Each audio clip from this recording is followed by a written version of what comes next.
एक बार एक बूढ़ी माँ को उसके बेटे ने एक वृद्ध आश्रम में ले जाकर छोड़ दिया।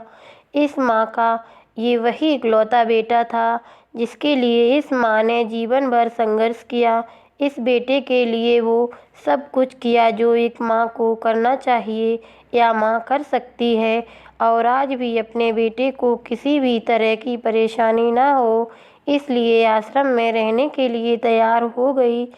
वृद्ध आश्रम में रह रही माँ हमेशा अपने बेटे को याद करती, मगर बेटा केवल साल में एक बार में उसको मिलने जाता या फिर फ़ोन पर बात कर लेता।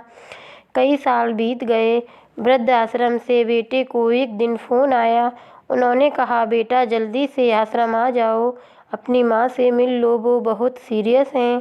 बेटा जब अपनी बीमार माँ के पास पहुँचा तब वह अपनी आखिरी सांसें गिन रही थीं।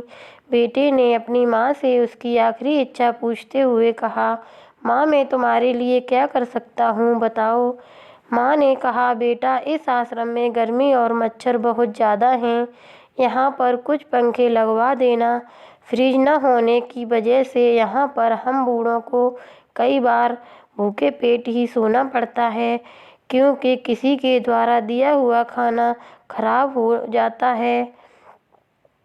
तो इस आश्रम के लिए एक दो फ्रिज भी खरीद कर दे देना।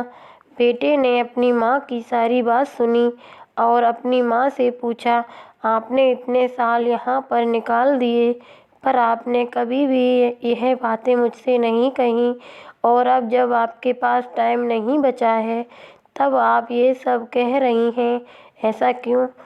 माँ ने बेटे को जवाब देते हुए कहा, बेटा मैंने गर्मी, भूख और पीड़ा सहन कर ली, लेकिन मुझे पता है जब तेरे बच्चे तुझे यहाँ पर छोड़कर जाएंगे तब तू यह सब सहन नहीं कर पाएगा। इसलिए तेरी सुविधा के लिए मैं तुझे ये सब लगाने के लिए कह रही हूँ। दोस्तों, माँ की ये आखिरी लाइनें किसी भी बेटा या बेटी की आंखें खोलने के लिए सक्षम हैं।